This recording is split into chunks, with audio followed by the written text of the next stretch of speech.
Gregory had rigged the family car to fill with exhaust fumes, trapping their two youngest daughters, Coy and Kaylee, inside. They died from carbon monoxide poisoning.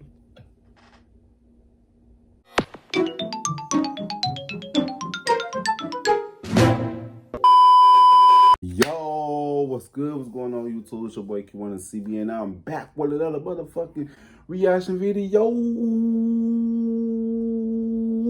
You know what I'm saying? Today's video, I'm going to be reacting to the shocking Green family massacre.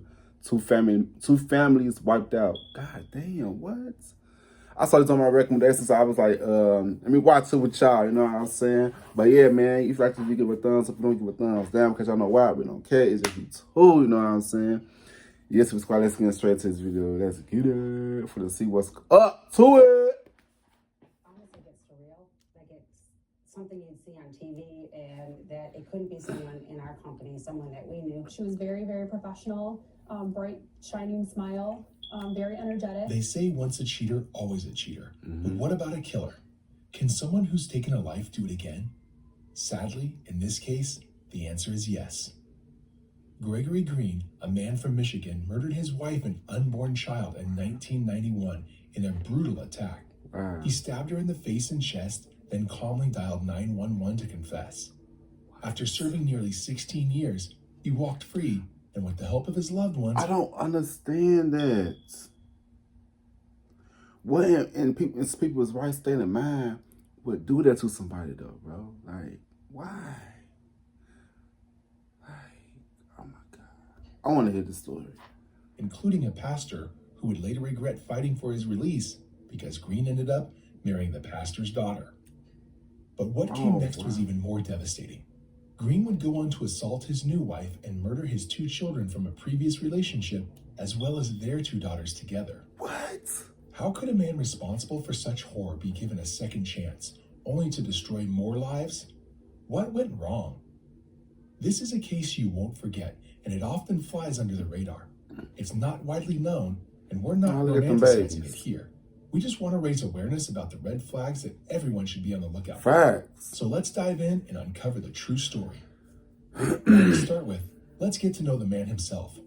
While there isn't a ton of information about his early life, we do know he was born in 1966.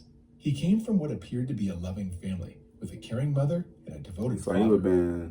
He even had a sister, and it seems the whole family was actively involved in their church community. Unfortunately, details about his childhood remain a mystery. There's little information about whether he faced bullying or struggled with any substance abuse. It's a frustrating gap in the story, especially since understanding his background could shed light on his later actions. And as we move forward, we find Gregory in his late 20s when he crossed paths with Tanya, who would eventually become his wife, Tanya Green.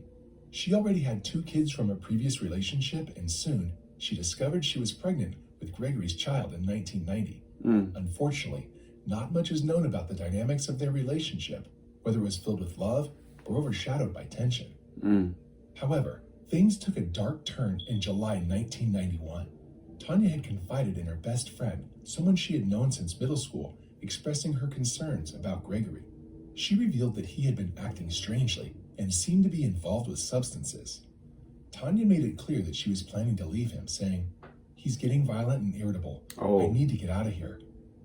And she had a plan: attend church that Sunday morning, pack a bag afterwards, and finally break free from the troubled relationship.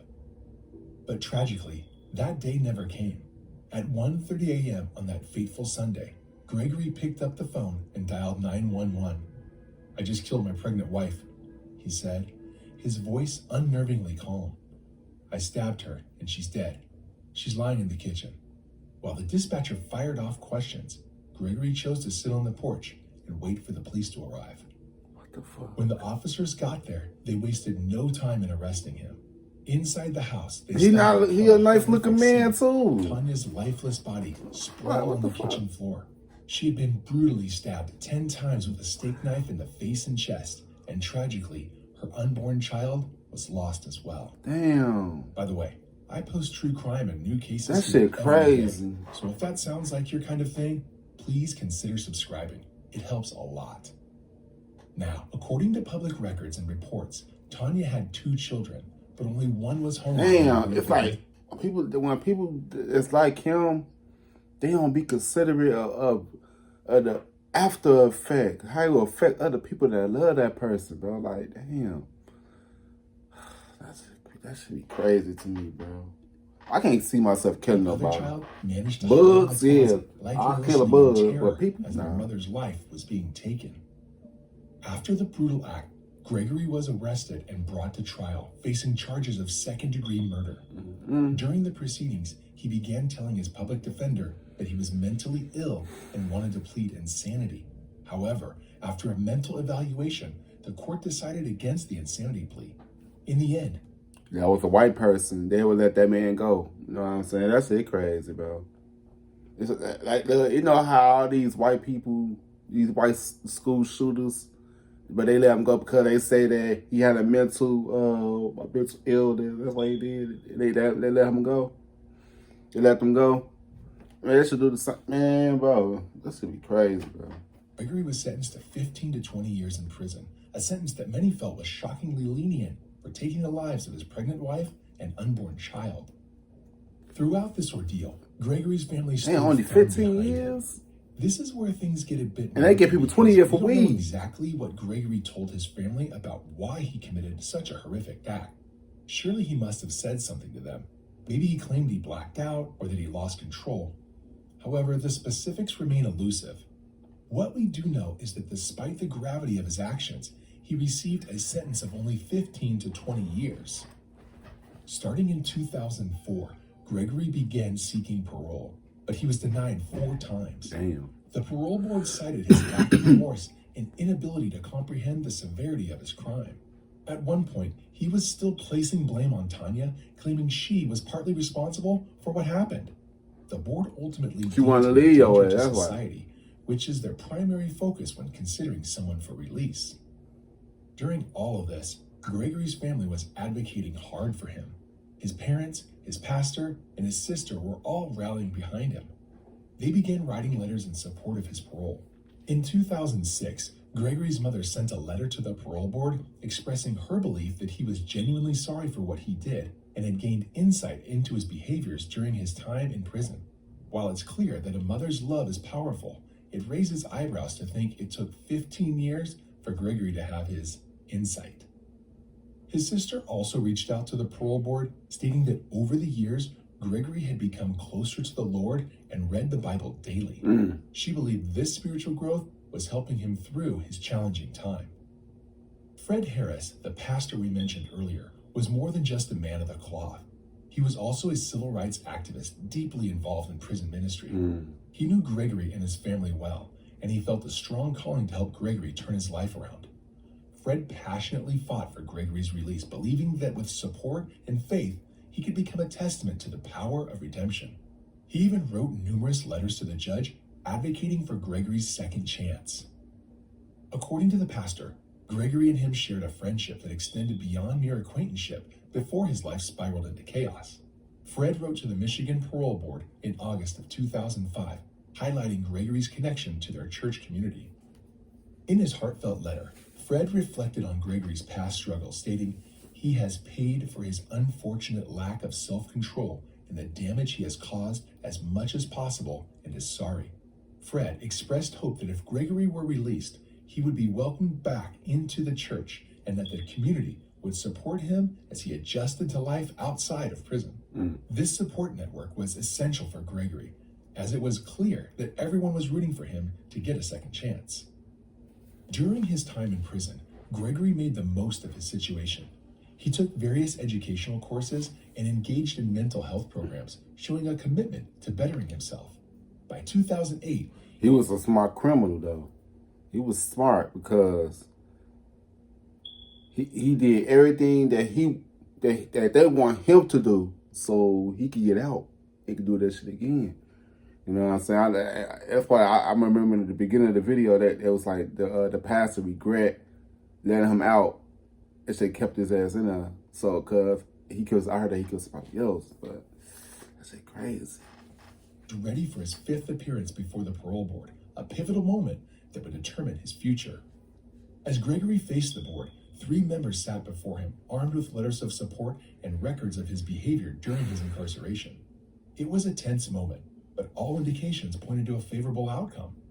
The board reviewed Gregory's time in prison and found that he had maintained a clean record since his altercation over the television back in 2002. The staff and correction officers spoke highly of him, noting his respectful demeanor and ability to get along with others. You found a In facade. his plans for re-entry into society, Gregory's parents confidently assured the board that he would return home and that he already had a job lined up, along with a supportive church community eager to help him reintegrate. With 2 of the 3 parole board members voting in favor of his release, the decision was sealed. In 2008, Gregory was released from prison, marking the start of a new chapter in his life. At first, things seemed to be looking up for Gregory. He secured a job and moved back in with his family. He attended church regularly and appeared to be turning his life around. Shockingly, just 2 years later, he completed his parole, an outcome that surprised many given the nature of his past. But life had another twist in store for Gregory. As he was trying to adjust back to life outside of prison, he unexpectedly grew close to Faith Green, the pastor's daughter. Their relationship turned into a sweet love story that almost felt like a fairy tale.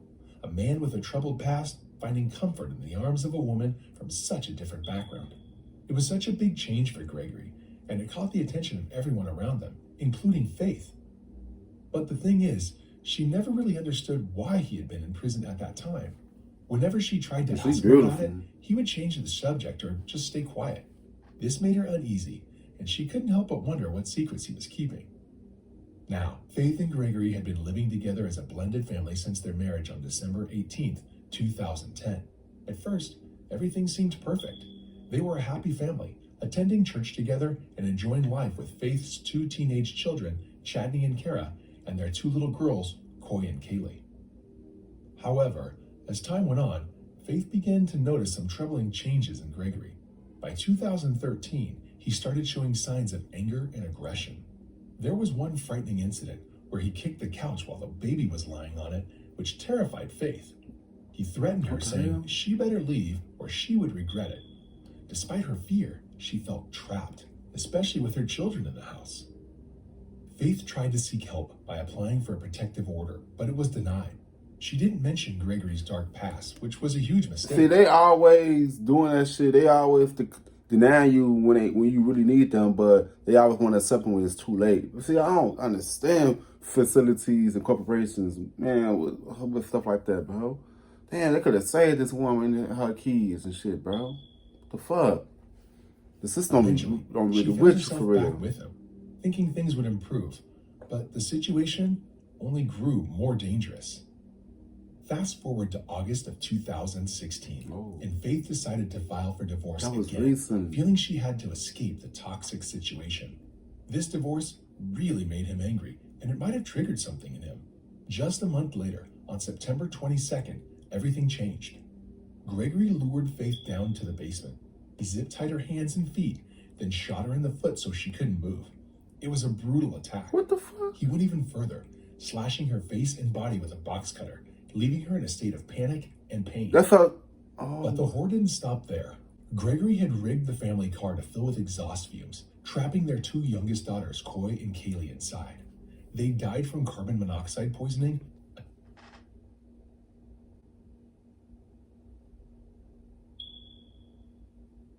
What the fuck? Wow. Yeah, bury his ass in the dungeon, throw the key out. In a chilling act, Gregory then took Faith's 2 teenage children down to the basement, where their mother lay helpless. He shot both Chadney and Kara execution style right in front of Faith. Can you imagine being a mother and having to witness such unimaginable horror? It's a heartbreaking tragedy.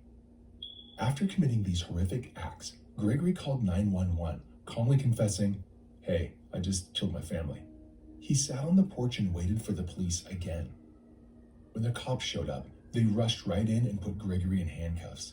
He didn't say much, but what they killed her whole family, all her kids. Officers described it as one of the most gruesome sights they'd ever encountered. They discovered the body of the 2 little girls in the car, Coy and Kaylee, who had tragically died from carbon monoxide poisoning. Wow. Then they headed down to the basement where they found Chadney and Kara, the two teenagers brutally killed. Faith was the only one who survived, and they quickly rushed her to the hospital, where she spent a long time in intensive care. It's hard to wrap your head around the fact that this man killed his family not once, but twice. In court, things took a bizarre turn. When it was his turn to speak, he pleaded guilty. According to his public defender, get your ass he just locked wanted to up, get it over bro. with. The pastor who once advocated for him to get out of prison, the one who married him, ended up facing the shocking reality of losing his 4 grandkids to a man he thought had changed. According to Faith, she had lost her memory of that fateful night, but it was reported that Gregory killed and shot her 2 children right in front of her. The horror of that moment was imprinted on the minds of those. Like, can you just imagine?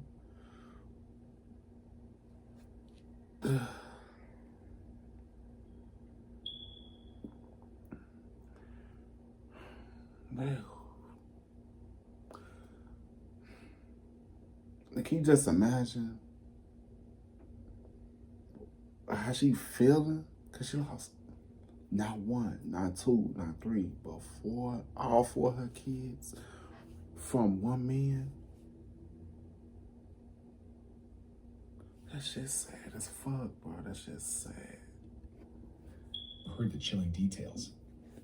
Meanwhile, their younger sisters, Kaylee Green and Coy, met a similar tragic fate. The police reported that the girls were found dead in their beds, victims of asphyxiation caused by carbon monoxide fumes from a car parked outside their home. In a horrific act, their father, Gregory Green, had manipulated the tailpipe of the vehicle, directing the lethal exhaust fumes into the car, ultimately taking the lives of his own children. That shit After crazy. committing this unspeakable act, he placed the young girls back in their beds on the ground floor of the house, as if trying to mask the horror he had just inflicted. The car where Kaylee and Coy were asphyxiated had a hose connected to the exhaust, snaking its way into the vehicle, creating a deadly trap that the unsuspecting children never had a chance to escape. When police arrived, they administered CPR, desperately trying to revive the girls before rushing them to the hospital. Tragically, their efforts were in vain. The children did not survive. Faith showed up at some of the court proceedings in a wheelchair, struggling to move after being shot in the foot. That shit crazy. I'm not happy. I'm not satisfied with the outcome. There's no punishment that fits the crime. Not even torture and death would be justice. Your justice will come when you burn in hell for all eternity. Facts. That's the devil itself. All because you're insecure as a man. Plus the other 2 lives you took. You are a con artist, you are a monster, you're a devil in disguise. Definitely. You are now forever exposed. It's hard to think that the children were brought into this mess, and they were only kids. For real. Chadney was just 19 years old, and Kara was 17. Meanwhile, his biological daughters, Coy and Kaylee, were only 5 and 4. That shit crazy. Chadney Allen Sr., the father of the 2 teens, was heartbroken when he heard the news. He couldn't shake the feeling that his ex-wife might have known about Man, bro. especially since Just to know that your kids got killed over another man. Ooh, it would be forever smoke between us, bro. It's something I would never forgive you for.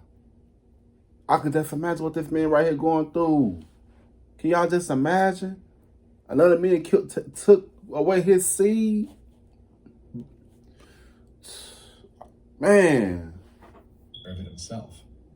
I didn't know any of that, and I'm surprised. I'm so shocked. I'm wondering, did she know about it?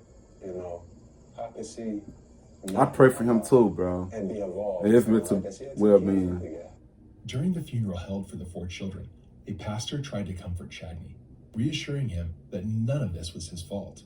It wasn't. Despite that, he was overwhelmed with guilt, feeling as though he should have stepped in sooner to protect his kids. You didn't.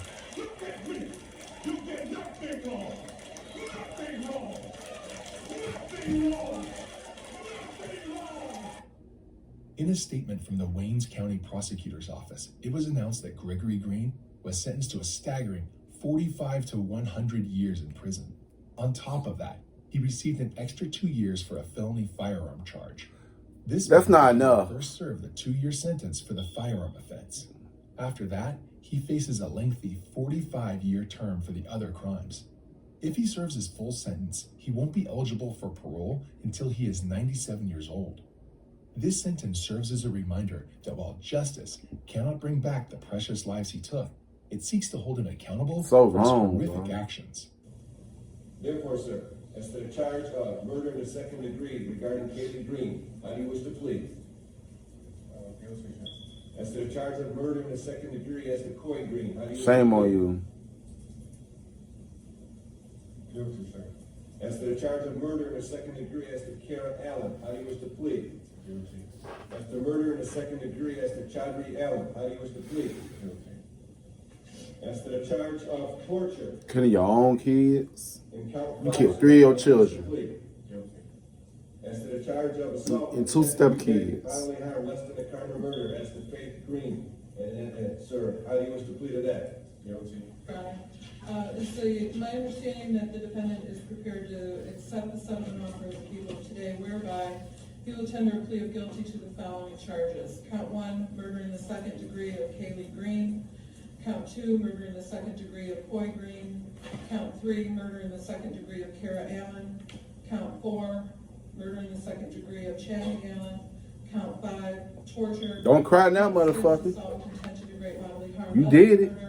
Count 10. And God gave you another chance of life. 6 years after that tragic night, Faith Green made the courageous decision to share her story by writing a book about her harrowing experience. Her book titled, The Monster That Killed His Family Twice, The Faith Green Story, was made available on Amazon in 2022.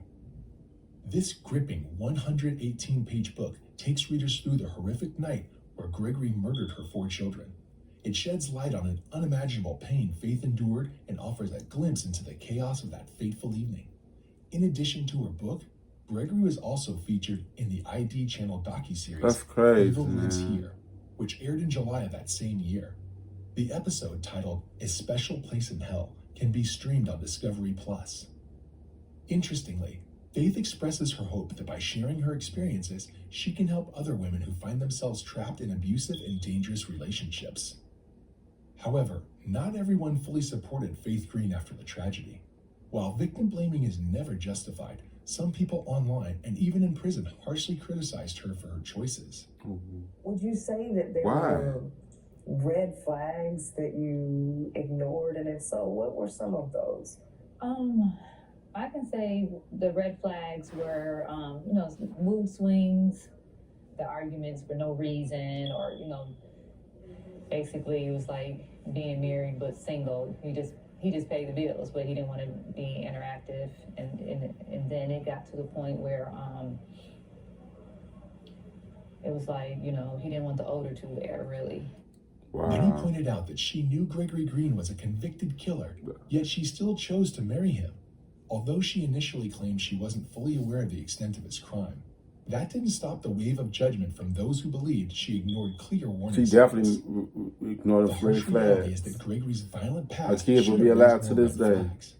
He had been convicted of killing his previous wife and their unborn child, an act so horrifying that it should have been a warning of what he was capable of. Mm-hmm. In the eyes of critics, that alone should have been enough for Faith to walk away before the relationship escalated. Mm-hmm. But relationships, especially those involving manipulative partners, are rarely so simple. Gregory, like many abusers, likely masked his true nature, presenting himself as someone who had changed. Unfortunately, the danger signs were missed, and tragedy struck when he took the lives of their 4 children and attempted to kill Faith as well. The lesson people took from this tragic story is that past actions, particularly violent ones, can be an indication of future behavior. If someone has harmed others in the past, it's crucial not to ignore it. For real. For many, Gregory's first murder should have been the undeniable warning, and ignoring it came at an unimaginable cost. This serves as a reminder for those to take any sign of violence seriously, no matter how much someone claims to have changed. Right. But if you were the mother of 2, would you take the chance to marry a convicted killer in the first place? Y'all better not. I'd love to know your thoughts in the comments section. If you like the way we create these videos, This stuff is crazy though, bro. That stuff is crazy, bro. She lost 4 of her kids, bro. 4. Shit. Always some shit that it could be easily prevented, bro. Man, this shit crazy. But yeah, man, make sure you guys like, comment, subscribe. Also, comment down below some videos, ideas, and what you guys think about this whole situation, man. I'll see you guys in the next video. I love y'all. Peace out. Profile and pose, rock you in your face, stab your brain with your nose.